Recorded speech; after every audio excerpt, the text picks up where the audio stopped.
Welcome to Module 1 of Basic Firefighting. In this module, we're going to go through 6 sections.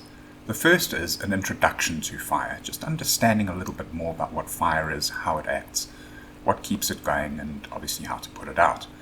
Then we're going to look at different types of fire that you get. The next is the causes of fire, the classes of fire, which might sound the same as different types of fire, but you'll see that fires are actually classed according to what type they are. Next is fire prevention, and then finally we're going to go through the procedures for dealing with fires if you do encounter a fire.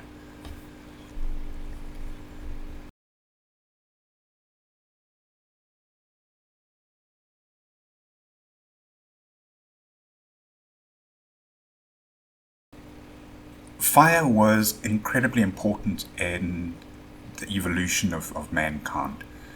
And what happened was we discovered how to control fire, and that meant that we could now keep warm in cold climates. It also gave us light during the night time.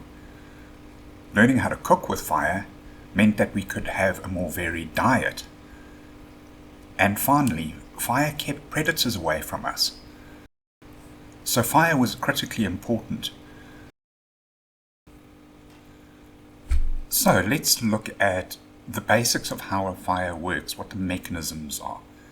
So let's take a campfire here as an example. It seems pretty intuitive. To get the fire to burn, we need wood, which we will call fuel, and we need a heat source. We need a lighter or matches or something to get the fire going.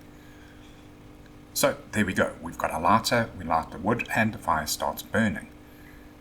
We need 2 things that aren't quite as obvious to keep the fire going. The first is oxygen. Fire will not burn without oxygen.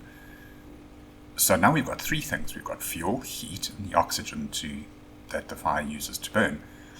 The last thing that comes into play is a chain reaction, whereby the fire can now carry on burning by itself. You can take the lighter away, because the fuel is available, the wood is available, the fire is now producing its own heat, and with that rising heat it actually draws in oxygen to the fire, which means you've got this chain reaction going now, and the fire will carry on burning until one of these 4 elements is no longer there.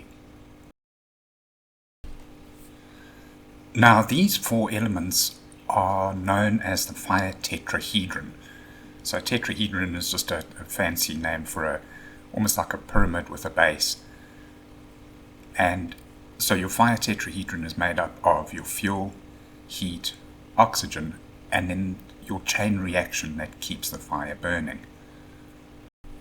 So not only is it important to understand the fire tetrahedron in terms of how to get a fire to burn, the fire tetrahedron actually forms the basis of firefighting as well, because now we understand we need those 4 elements for any fire to burn.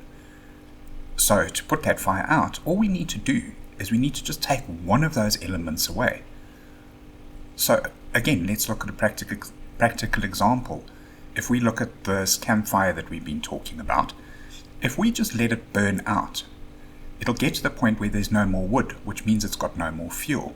So the fire will go out.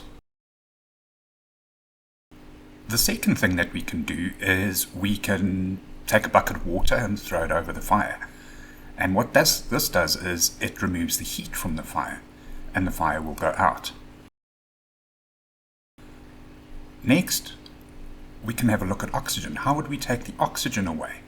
Well, instead of water, what we can do is we can take a bucket of sand, throw the bucket of sand over the fire, and now oxygen can't get to the fire and the fire will go out.